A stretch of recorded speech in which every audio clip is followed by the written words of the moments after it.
MetaStand Understanding Medicine. I am Professor Azizur Rahman, and today we are going to discuss a common condition called hyperthyroidism.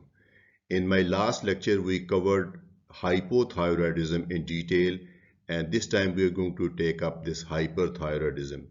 These two pictures they show extreme forms of hyperthyroidism, which any physician can identify just by looking at the face of the patient.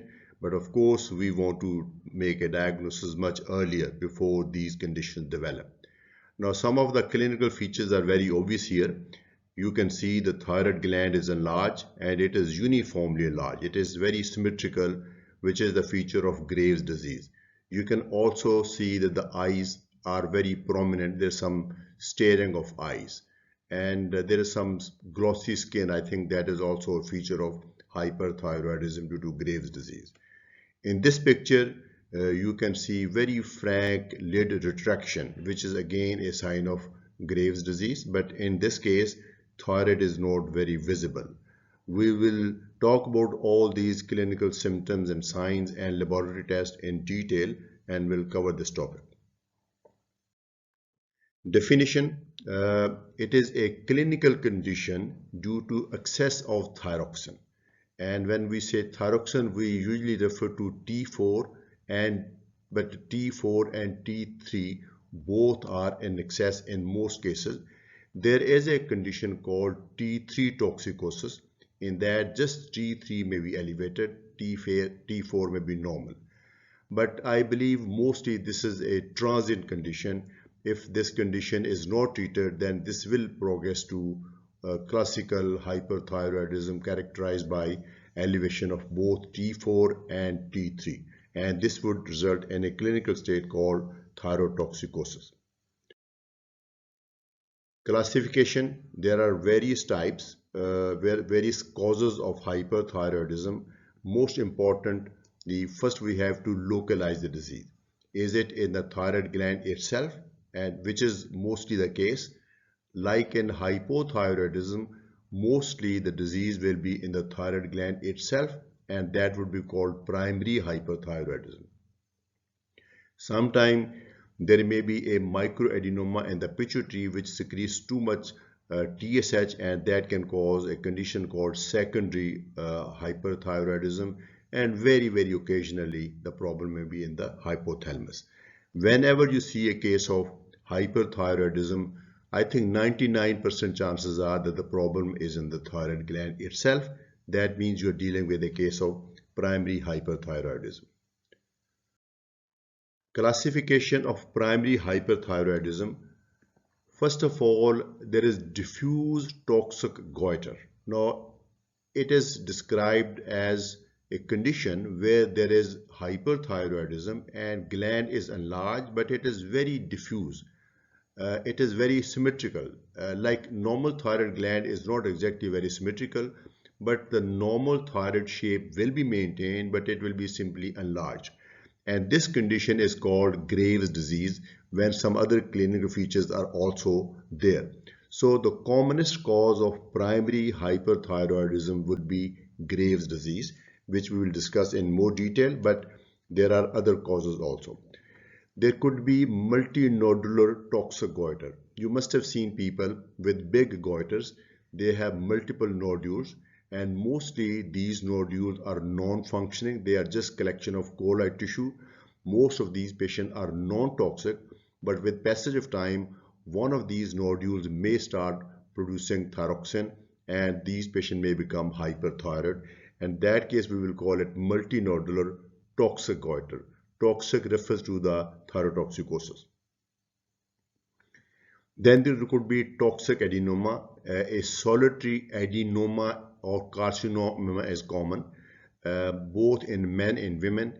Now, if there is a tumor which is functioning, that is producing thyroxine, that will also cause a state of hyperthyroidism. Since this nodule is autonomous, it will not follow the command of TSH. It will produce too much thyroxine, although it will suppress TSH, so rest of the thyroid gland will be suppressed, but the nodule is producing so much thyroxine that patient has got hyperthyroidism. So Another condition is thyroiditis. Now, I will also discuss this condition in some more detail later, but thyroiditis passes through three different phases. In one phase, there may be a transient hyperthyroid state. This patient would have just a transient state, and it is best not to treat them with antithyroid drugs. This slide will provide you the differential diagnosis of hyperthyroidism. If you have made a clinical diagnosis of hyperthyroidism and you have done the thyroid function test, T3, T4, and TSH, and then you have determined the patient has got hyperthyroidism, and then you want to find out which one of the causes of three or four, I think clinically you examine the thyroid gland. If it is symmetrical enlargement of the thyroid gland or the asymmetrical. So if it is symmetrical, it is likely to be Graves' disease or subacute thyroiditis. In a patient who has clinical features of hyperthyroidism, a symmetrical enlargement of the thyroid gland would suggest Graves' disease or subacute thyroiditis. An asymmetrical enlargement of the thyroid gland would suggest a hot nodule or toxic multinodular goiter. Now, I will discuss these two conditions in some more detail. If you have symmetrical thyroid and then hyperthyroidism, how to proceed further. Sometimes it may be difficult to differentiate between Graves' disease and subacute thyroiditis causing hyperthyroid state, and this slide will explain to you how to differentiate.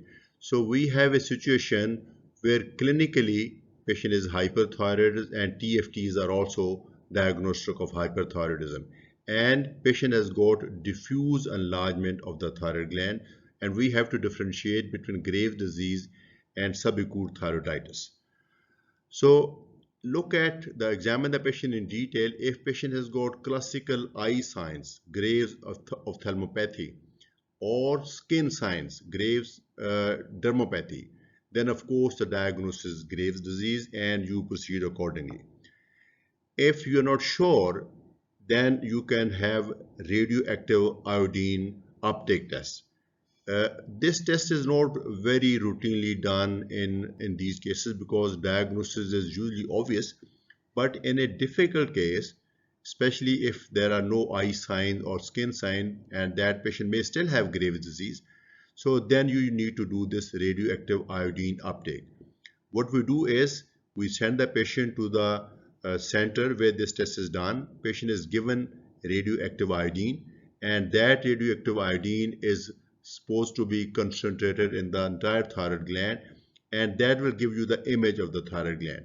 And you can also measure the total amount of iodine which is taken up by the thyroid gland. A certain percentage of radioactive iodine is normally taken. If it is taken more than that, that will be hyperfunctioning. If it is taken up by less than that, that would be hypofunctioning. Now, for example, if the radioactive iodine uptake is increased, that would clearly indicate Graves' disease, because in Graves' disease there is more thyroxine formation, more iodine uptake, more thyroxine formation, increased size. So every activity of the thyroid gland is increased. So radioactive iodine uptake will be increased. And in thyroiditis, you may be surprised to know that although patient has hyperthyroidism clinically, patient's thyroid levels are also in the high range. But when we do their radioactive iodine uptake, their uptake is reduced. Why? Because of the inflammation. Thyroid is not taking up iodine and is not making more thyroxine. Hyperthyroidism is because the thyroxine which was already there in the thyroid gland, that was outpoured into the circulation. So that is what caused a temporary hyperthyroidism. So this is, I think, important to differentiate between a temporary state which does not require more than just watching and a condition, Graves' disease, which needs lifelong medication. So, since Graves' disease is the commonest, the diffuse goiter with hyperthyroidism, also called Graves' disease, is the commonest, and we will discuss this in more detail. So, what is this condition? It is a triad of three conditions. First of all, there should be features of hyperthyroidism with diffuse enlargement of the thyroid gland. This is condition number one. In Graves' disease, we do not expect thyroid to be very asymmetrical. Of course, thyroid is not symmetrical. It has got slight asymmetry. The natural normal thyroid also, one lobe may be bigger than the other. So that asymmetry will be maintained, but there will be no nodularity, there will be no gross deformation of the thyroid gland. So diffuse enlargement of the thyroid gland and ophthalmopathy. Ophthalmopathy could be just lid lag or maybe lid retraction or maybe frank exophthalmos. Only when somebody has frank exophthalmos, then we will qualify for this feature. Some patients also have dermopathy, and there is a classical skin manifestation of this Graves' disease. A full-fledged Graves' disease would be a condition where there are features of hyperthyroidism with all three, but many patients would have just this diffuse enlargement of the thyroid gland and hyperthyroidism. Ophthalmopathy, if present, may not be in the form of Graves' ophthalmopathy. It may be just eye stare or lid lag. So I think although a classical Graves' disease consists of three features, but mostly you would expect features of hyperthyroidism with diffusely enlarged thyroid gland. Pathophysiology, how this condition develops. This is also autoimmune in nature. There is something happens that autoimmune mechanism is activated against TSH receptors, and antibodies are formed which are thyroid stimulating. Unlike most antibodies which are seen in various autoimmune diseases, these antibodies are unique because they bind to TSH receptor, and instead of blocking the effect of TSH, they actually stimulate TSH receptors as if it is the effect of TSH. But the difference is TSH normally attaches to its receptor, stimulates and then detaches. So the stimulatory effect is temporary.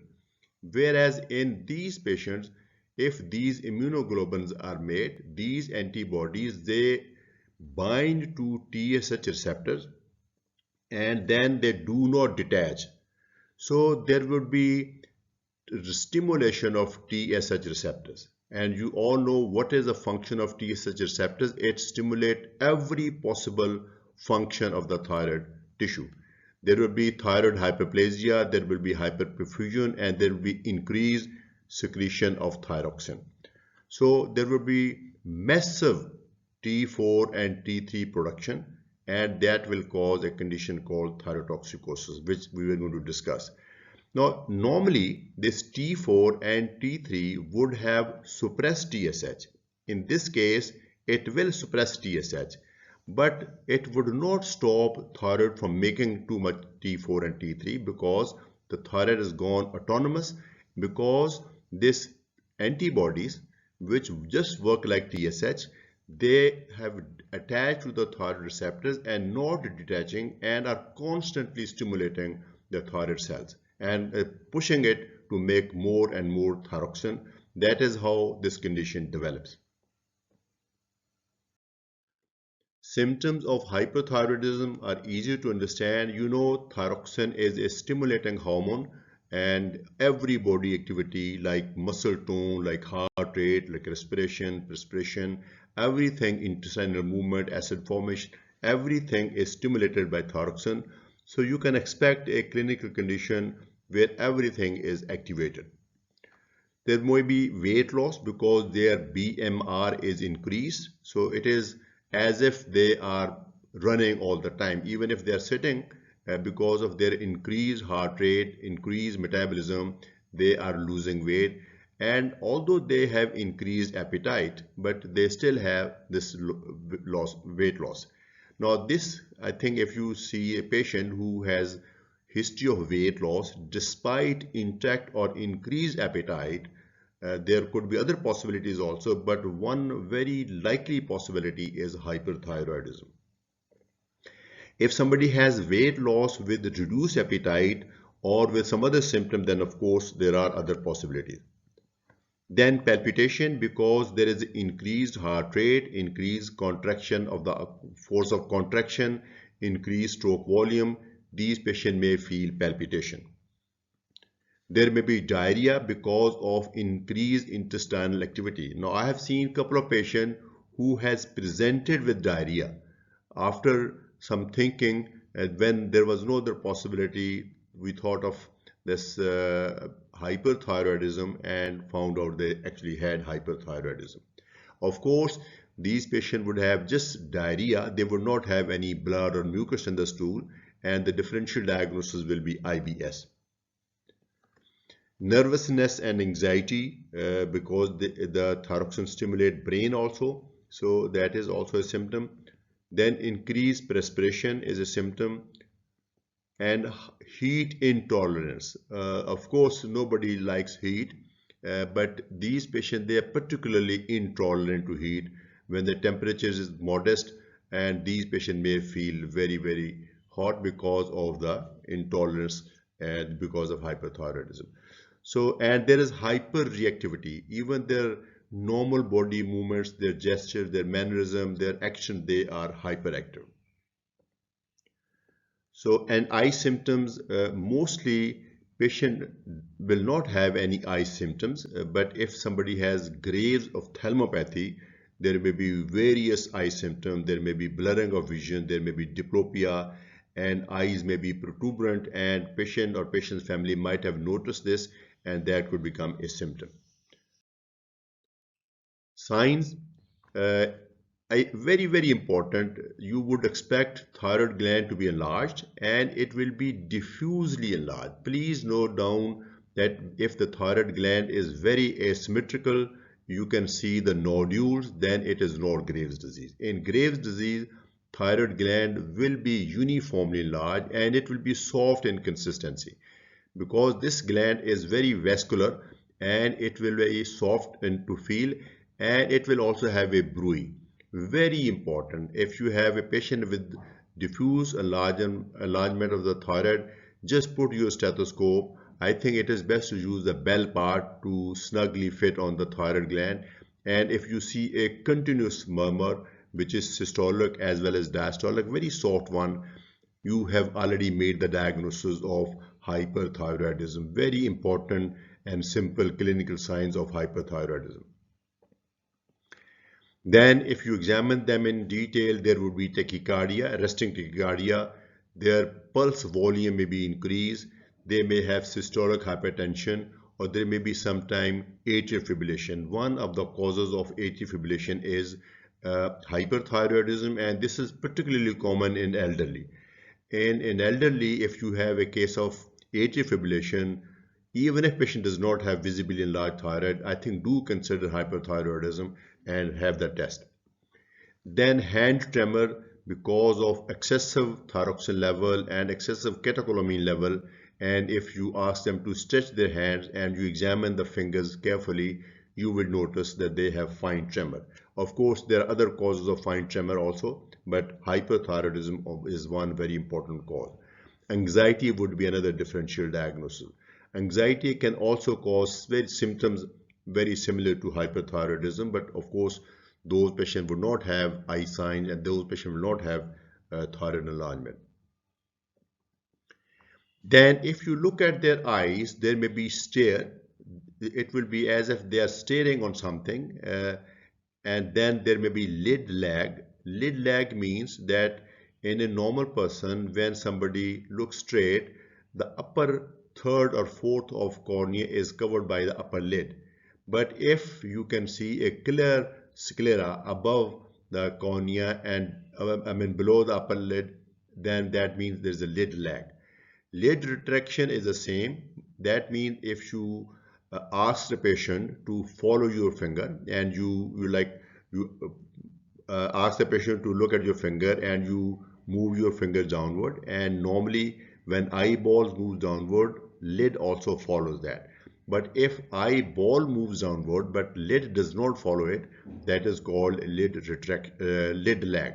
So lid lag is Let me explain these two terms again. Lid lag is when you ask the patient to follow your finger, you move the finger downward, and eyeball follows your finger, but eyelid does not. That is lid lag. And lid retraction is when you look at the patient and the upper lid is already retracted and you can see some sclera in the neutral position. So that is lid retraction. Lid retraction is actually the advanced form of lid lag. So you must look for lid lag first and then lid retraction also. Proptosis means that eyes are protuberant and you can see that eyes are prominent. And be aware that some people, they normally have prominent eyes. If there has been a recent change in patient's eye, then that would be proptosis.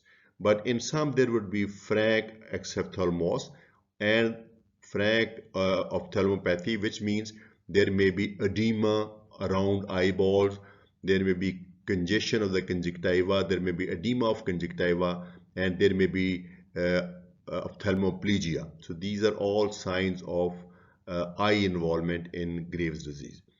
Peritibial myxedema is a small patch on the skin. It could be anywhere, mostly on the shin. If you just look at this patch, it would suggest the possibility of hypothyroidism. But actually, we are dealing with a case of hyperthyroidism. How this happens, we do not know, but the theory is that some part of the tissue, it down regulates thyroxine receptors. So that means as if those tissues, they do not follow the thyroxine effect. So it is as if there is localized myxedema, localized hypothyroidism. So that part of the skin will develop myxedematous look. So this is one of the features. Mostly you will have cases of diffuse enlargement of the thyroid with features of hyperthyroidism, and some would have eye sign. Very few patients will have pretibial myxedema. Laboratory diagnosis, because clinical diagnosis is possible, but I believe in thyroid disease, you should never jump to the treatment without confirmation with lab tests, because it's a lifelong condition and fiddling with somebody's thyroid is not should not be taken easily. I think even if you have classical case, you must do the thyroid test before you start treatment. There is never an urgency. With very rare cases of what we call thyroid storm, but otherwise there is no urgency. I think you should take time and have these tests. The tests are thyroid function test. One should go for free thyroxine. Total thyroxine is also acceptable, but free thyroxine is available, and you should go for free thyroxine. We expect the value to be high. T3 should also be done because there could be sometime T3 toxicosis. So T3 should also be done, and that value is also expected to be high. In a very rare case, you may have increased T3 and normal T4. That case may be what is called T3 toxicosis, especially if the TSH is low. So TSH is expected to be low. Why? Because when there is production of too much T4 and T3 by the thyroid gland, that would suppress TSH production from the pituitary. So classically, you would have high T4, T3 and low TSH. That is diagnostic of hyperthyroidism. But this test will not differentiate between various types of hyperthyroidism. We will need some more tests to differentiate between 3 or 4 types of hyperthyroidism. Some imaging tests which are not routinely done in simple hyperthyroidism. They may be needed in multinodular toxogoiter, they may be needed in thyroid adenoma, and they may be needed in thyroiditis, but they may also be useful in hyperthyroidism, but not always needed. First is radioactive iodine uptake test and thyroid scan. So this is actually two aspects of the same test. It is based on radioactive iodine. Patient is given radioactive iodine, and you know our iodine goes to the thyroid and is concentrated there. Radioactive iodine will also go to the thyroid. There is no other tissue where it goes. It is concentrated in the thyroid gland, and if you take the image, you will see exactly the size of the thyroid and the density of the thyroid gland. So in hyperthyroidism due to Graves' disease, since thyroid is uniformly large and it is uniformly overactive, so you will see this kind of picture. Diffuse enlargement of the thyroid gland with increased iodine uptake. Now if you consider this one normal, you can see the thyroid size, and this is 2 or 3 times bigger.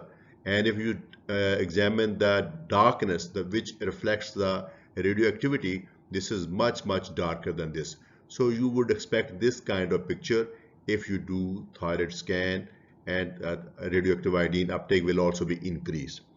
As I said, normally this is not needed unless we suspect thyroid adenoma or other problem, but if it is done, this is the picture you will see. Thyroid ultrasound has come up with a very useful test, and the advantage of thyroid ultrasound over thyroid scan is that this is without any radiation, and it is literally a bedside test or possible in the same hospital, and you need to just send the patient to the radiology department and ask your colleague to do the thyroid ultrasound. In Graves' disease, we expect thyroid gland to be diffusely enlarged as compared to multinodular toxic goiter and adenoma, where there would be asymmetric enlargement. There would be diffuse enlargement of the thyroid gland, and this ultrasound with Doppler, tissue Doppler, will show increased vascularity. So very simple. I think these days, if after doing T3, T4 and TSH, diagnosis is established, and if you want to further confirm it, instead of going for the thyroid scan, I think ultrasound will be a very useful, simple test which is possible in all hospitals. Further tests, not necessary, but thyroid peroxidase antibodies may be positive because they indicate autoimmune phenomenon. Then thyroid stimulating immunoglobulins, previously used as this was the word used, thyroid stimulating immunoglobulins, abbreviated as TSI, but now we call them TSH receptor antibodies, abbreviated as TRAbs. So this test is available. Now if you do this test, this will finally confirm the diagnosis. This is actually Graves' disease, no other type of hyperthyroidism. So these tests are optional but very useful. Let me explain the natural history of Graves' disease and what is the effect of medication. So this is normal, and this is hyperthyroid stage, and this is hypothyroid stage. Now, of course, everybody starts with normal, and this is the normal. Once patient develops Graves' disease, there may be a time when he is got increased T4, T3, but still within normal limits. And this is the time it goes to the abnormal range, and this is the time when patient is expected to develop symptom and sign. So patient's values would be in hyper range. If you make a diagnosis and start anti-thyroid drugs at this level, whenever diagnosis is made, then you expect thyroxine, T4 and T3 to come back to the normal range. Now this is our aim, to bring it back to the normal range. Of course, we will have to do little bit of experimentation. We start with a certain dose, then we increase the dose or reduce the dose to keep the thyroid level within the physiological range. So we will have to adjust the medication. This is our intention, to bring him to the thyroid normal euthyroid level and keep him there for the remaining time. But if patient stops taking anti-thyroid drugs, not thyroxine, anti-thyroid drugs, if patient stops taking anti-thyroid drugs and disease is still active, those antibodies which are stimulating thyroid gland, they are still there, then patient is likely to have a relapse. So don't stop medication prematurely. At this level, patient will feel normal, patient will look normal, and patient will, if you do the test, they will be normal. But if you stop their anti-thyroid drugs, patient will relapse back to hyperthyroid state. So don't stop drugs prematurely, and ask your patient also not to stop the drugs prematurely. If there is over medication, if you give too much of anti-thyroid drugs, which younger doctors are more prone to do, because when you see massively elevated T3 and T4, I think naturally you try to respond appropriately by giving large doses of anti-thyroid drugs. But I have learned with experience that mostly a modest dose is good enough. But if you give too much anti-thyroid drugs, then patient will develop a state of hypothyroidism. So you can see this as a complication of medication. This means over medication, then you have to reduce the dosage. So aim is to adjust the dosage so that patient remains in euthyroid state for at least 18 months when we take our next step. So this is the overall treatment plan. We want to make our patient euthyroid. How we do that? We have three options. We always start with the medical treatment. Medical treatment means the treatment with drugs.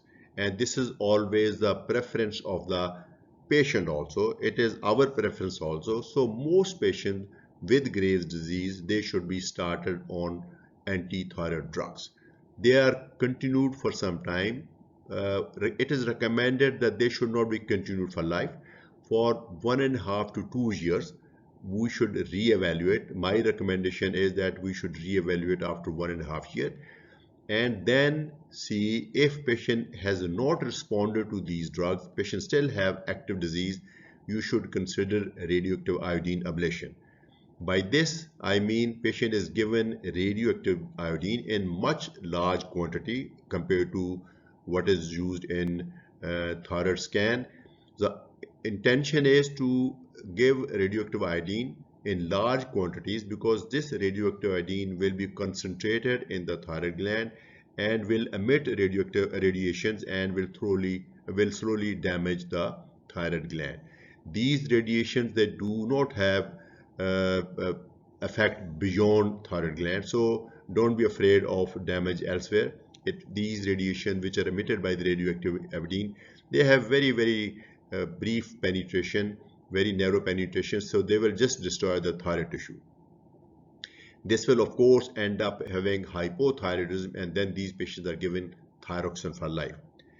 Then if in some cases, there are some cases who are refractory to radioactive iodine also, and if somebody has taken radioactive iodine and after 3 months you assess the patient still has increased level of thyroxine, they may be considered subtotal thyroidectomy. Now this plan is not absolute. Somebody with big goiter may opt for subtotal thyroidectomy straight away. Some people, they may go for radioactive iodine ablation early on, and some would resist. But let me make one point clear, that radioactive iodine is very safe even in the childbearing age. Only after giving radiation you have to practice some contraception. Both men and women, they should practice contraception for 6 months. After that, there is no bad effect of radiation. So I think you have these three options. Now let me repeat this plan. We start with medical treatment, continued for about 18 months, reevaluate. If patient has gone into remission, but that is treatment. If patient still has active disease, we give radioactive iodine ablation, and after 3 months we again assess the patient. If patient is still hyperthyroid, then we consider subtotal thyroidectomy. Medical treatment. Now first of all, we will discuss medical treatment. Medical treatment may be purely symptomatic, which can be done with beta blockers. Unless there is a contraindication for beta blocker, these are very useful drugs. I think when you see the patient, this is my practice, when I see the patient, I suspect hyperthyroidism, I advise thyroid function test, and while I'm waiting for the reports, I give them a small dose of beta blocker. Sometimes a small dose of benzodiazepine also to make them feel comfortable. This is purely symptomatic treatment. And then once diagnosis is confirmed, then you give anti-thyroid agents. There are two anti-thyroid agents, carbimazole and propylthiouracil. In our country, propylthiouracil is not available. It used to be popular in American society. American people, they used to prefer this propylthiouracil over carbimazole, but European, I think they always preferred carbimazole. In Pakistan, we only have carbimazole. So I think in Pakistan, we do not have options of propylthiouracil. Now, this is diagnosis is suspected. We start with Inderal. Now, remember, if we want to give beta blocker, it should be preferably a non-selective, because we want to give them symptomatic relief. We don't want the action only on the heart. We want the action on the peripheral pulse and on the perspiration and on the feeling. So I think a non-selective beta blocker like Inderal may be given at maybe 2 tablets 3 times a day will immediately control palpitation and patient will start feeling better. Along with that, if patient has got extreme nervousness, anxiety, hyperactivity, you can also use some benzodiazepine. One such benzodiazepine is alprazolam. A small dose may be started. Once diagnosis is certain, then we add neomercazole. Neomercazole is the trade name of carbimazole. Now, as I said, we can start with any dose. The beginners would typically start with massive dose, because after looking at the T3, T4 and patient condition, they want to do their best by giving high dose, believing that high dose will be more effective. But I've seen that high dose end up in hypothyroidism. In most cases, in my experience, neomercazole 5 milligram, 2 tablets twice a day is good enough. Now this is going to take some time. You start with this dose and you continue these, because this is going to take 3-4 weeks before it's showing its effect. So during that period, you continue these two drugs also. And then after 8 weeks, not earlier than 8 weeks. So I think you have to give some 6 to 8 weeks time for neomercazole to have its full action, because then you will take the next step. And depending upon what you find on T3, T4, you do FT4, not TSH. You remember in hypothyroidism, I recommended TSH here, but in hyperthyroidism, T4 or FT4 is better indicator. So I think we'll do FT4. Now, depending upon what value we see, we make the adjustment in neomercazole.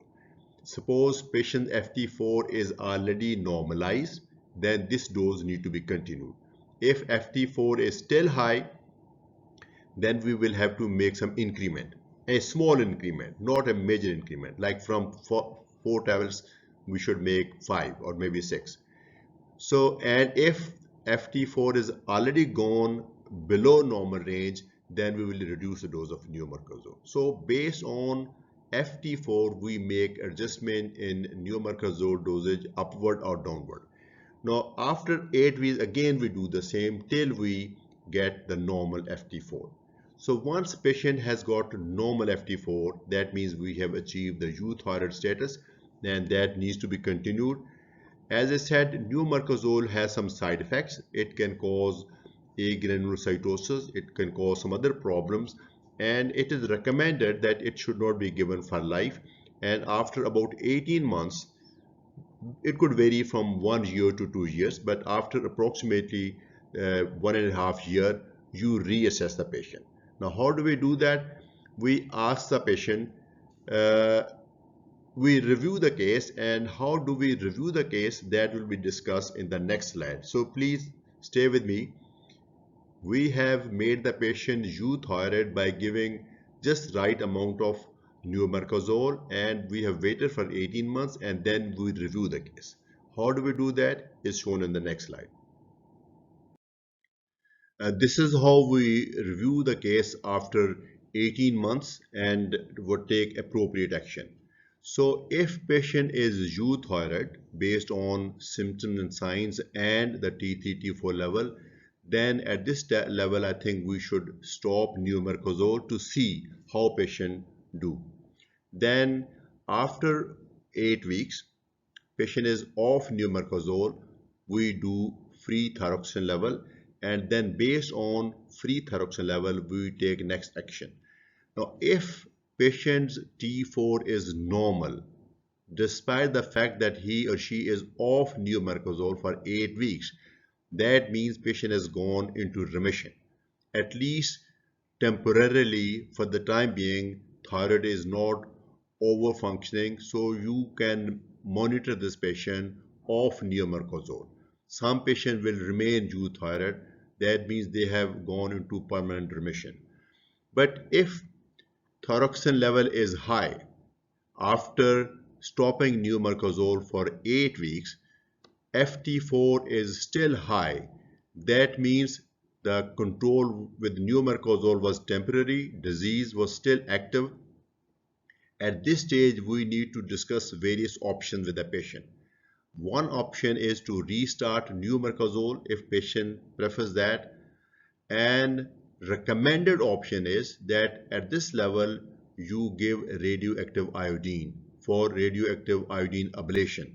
This is technically destroying the thyroid gland so that there is no thyroxine synthesis at all. Of course, these patients would then need thyroxine replacement for life. The third option is surgery, but recommended option at this stage is radioactive iodine. So let's say we opt for radioactive iodine. Let me clarify here that radioactive iodine is very safe even in the childbearing age. It is very safe medication. Although patients would be mostly reluctant, you would need to counsel the patient and tell them that this is very safe for you and for the pregnancy if you want to conceive. But there is one precaution. Of course, first we have to rule out pregnancy when this medication is given.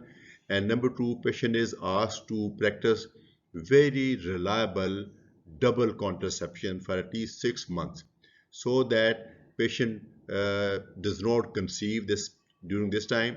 After 6 months, body is free of the effect of radiation and it is absolutely safe to conceive.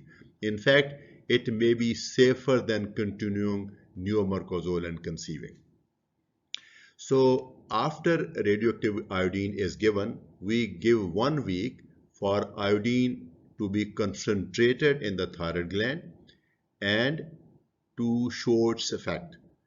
After 1 week, because patient is still hyperthyroid, we may start neomercazole again and then do FT4 after 8 weeks. Then we do, I think there are a number of things which can be done. One is if radioactive iodine has been effective, has practically destroyed the thyroid gland, patient would have developed hypothyroid state and that needs thyroxine replacement, and exactly the way I explained in my lecture on hypothyroidism. Those of you who have not watched that video, they can go back to that video and see how thyroxine is started and adjusted. So thyroxine is started and the dose are adjusted to make them euthyroid. In this case, I believe we would start with 100 mcg and then make appropriate adjustment. And this has to be followed up, okay? Then there may be a case who, despite radioactive iodine ablation, is still hyperthyroid because their FT4 is high. Now, this is actually thyroxine. This should not be read. This is not supposed to be there. So if patient is FT4 is still high, that means this patient was refractory to oral medication and is also refractory to radioactive iodine ablation. And I think best option for this patient would be subtotal thyroidectomy.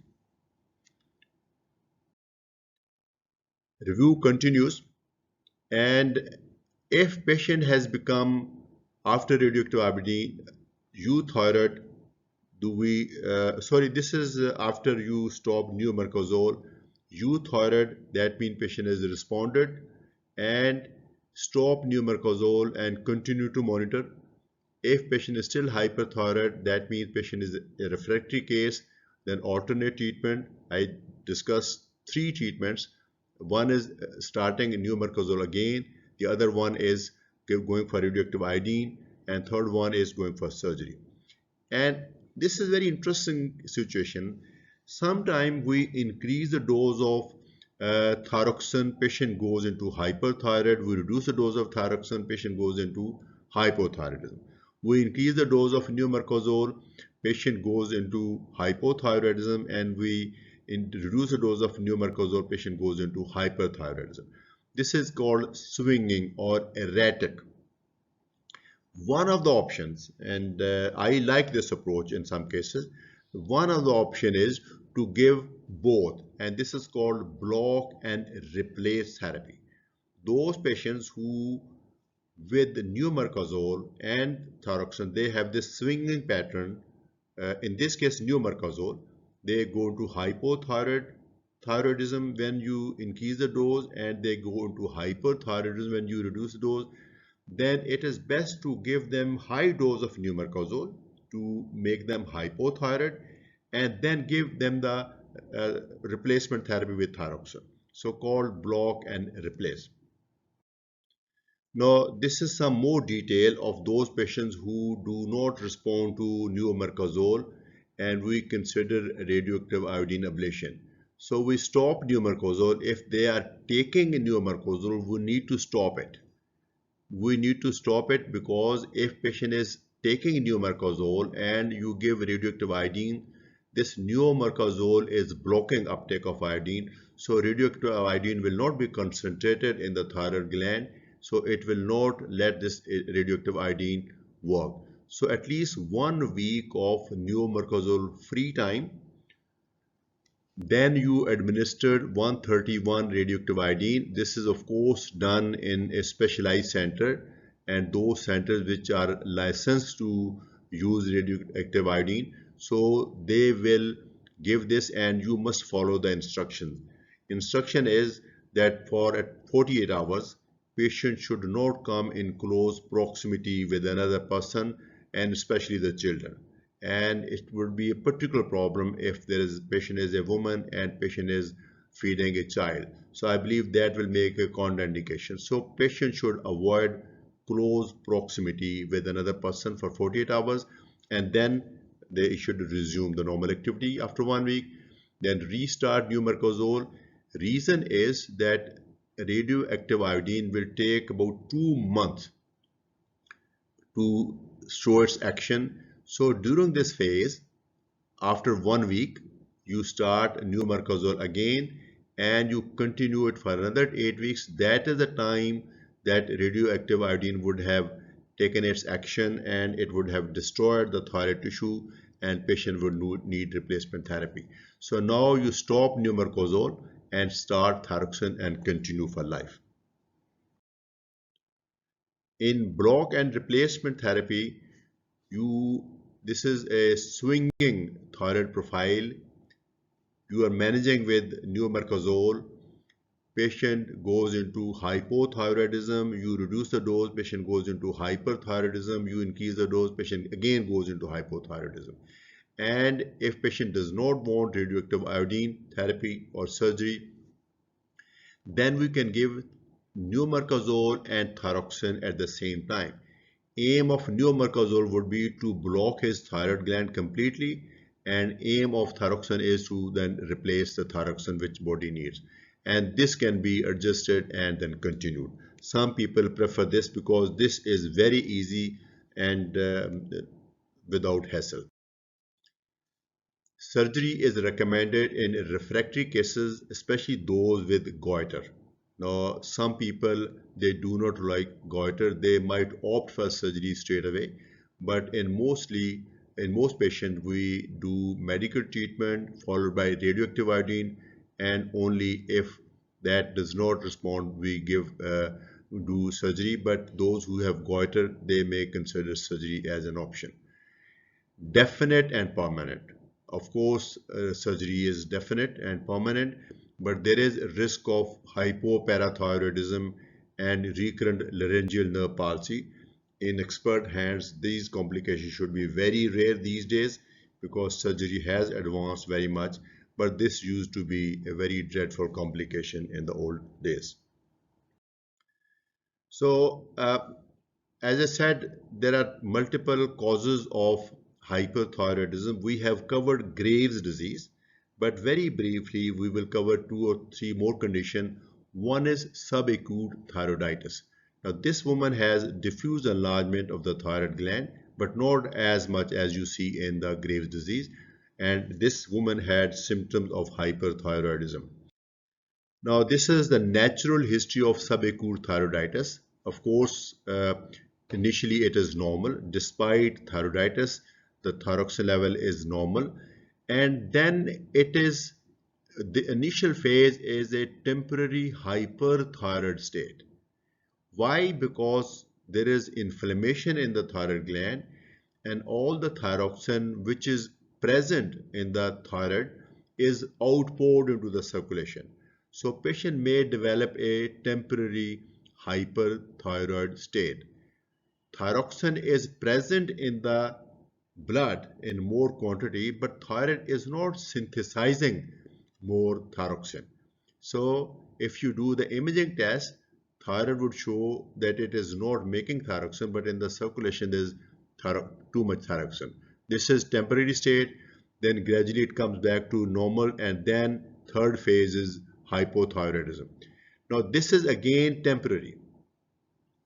Temporary hyperthyroid state and temporary hypothyroidism in most patients with subacute thyroiditis, treatment is just wait and see. There's a triphasic natural history of subacute thyroiditis, and ultimately it come back to normal, and just leave the patient alone, patient will be okay. But treatment can only make it worse. For example, if at this level you start the treatment and you give anti-thyroid drugs, patient will stay in the hypothyroid state. So you have actually blocked the natural recovery. So you must control your temptation of starting anti-thyroid drugs if the diagnosis is subacute thyroiditis. You should be assured, and you should also reassure your patient that this is a temporary state, and at this stage if needed you can start Indirol and Alprazolam for the temporary control of the symptom. So anti-thyroid drugs should be avoided because most patients they will recover naturally and become euthyroid and will never need any medication. Subacute thyroiditis, no anti-thyroid drugs are needed mostly, and in the symptomatic treatment may be given, and non-steroidal anti-inflammatory and steroids may provide some relief, and this is actually a temporary state. Now, another condition, a thyroid nodule, a hyperfunctioning thyroid nodule, which is picked up as hot nodule on the thyroid scan, can cause hyperthyroidism. The difference is, number one, these patients have all the symptoms and signs of hyperthyroidism, but they will not have eye symptoms or eye signs. They will not have the skin symptoms or skin signs. And their thyroid gland is not uniformly large. You can see the nodule. In this woman, you can clearly see this solitary nodule. Solitary nodule may be non-functioning or may be functioning. Only a functioning thyroid nodule will cause a state of hyperthyroidism. Now this is evaluation of a thyroid nodule. You take history, you do physical examination and do the thyroid function test. Now if all this suggests hyperthyroidism, that means the thyroid nodule is functioning, is producing thyroxine. And ideally you should do the scintigraphy. That means you should do the thyroid scan. And thyroid scan will show a clearly hot nodule and the rest of the thyroid gland is suppressed. Why? Because this hot nodule is producing thyroxine and that is inhibiting our TSH, and low TSH will only inhibit the normal thyroid tissue, not the gland, because not this nodule, because nodule is autonomous. So in the background of very low radioactivity, you will see a nodule which is hyperfunctioning. So that will outline the tumor, and then although radioactive iodine is also an option, but preferred treatment would be surgery. How come radioactive iodine can be considered here. Why not? One would think that radioactive iodine will destroy the entire thyroid tissue. No, that will not happen, because at this stage, because the thyroid tissue is actually already not taking up iodine because there is no TSH. So if you give radioactive iodine at this stage, that will be concentrated only in the thyroid nodule, which is hyperfunctioning. So radioactive iodine therapy is an option, but in my opinion, surgery is better option. Now, if on history and physical examination and thyroid function test, patient has got normal thyroid status, then preferred test is an ultrasound. And ultrasound can differentiate between a solid tumor and a cystic tumor.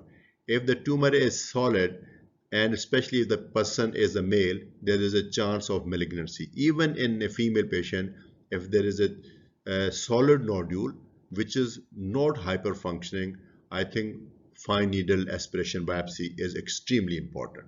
Now, if that shows malignancy, then surgery. In this case, there will be, I think, total thyroidectomy. Surgeon would know it better, but if there is benign nodule, just removal of nodule. But if it is malignant, perhaps total thyroidectomy will be the answer. This is another condition. In the beginning, I mentioned patient may have multinodular goiter, which are mostly non-toxic because all these nodules are just colloid.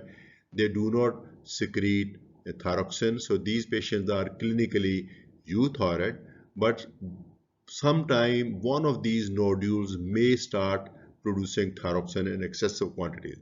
This woman, I remember, she actually presented in a state of pulmonary edema, and she had this gland for years, but when we investigated, we found that she actually had hyperthyroidism, which developed only recently.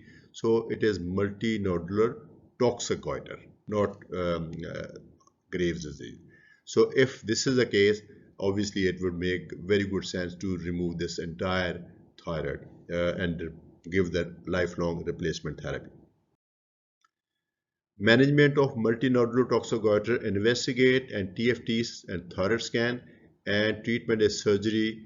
Neomercazole and radioactive iodine therapy is also an option, but having such big goiter, cosmetically not acceptable. I think surgery is definitely the preferred treatment.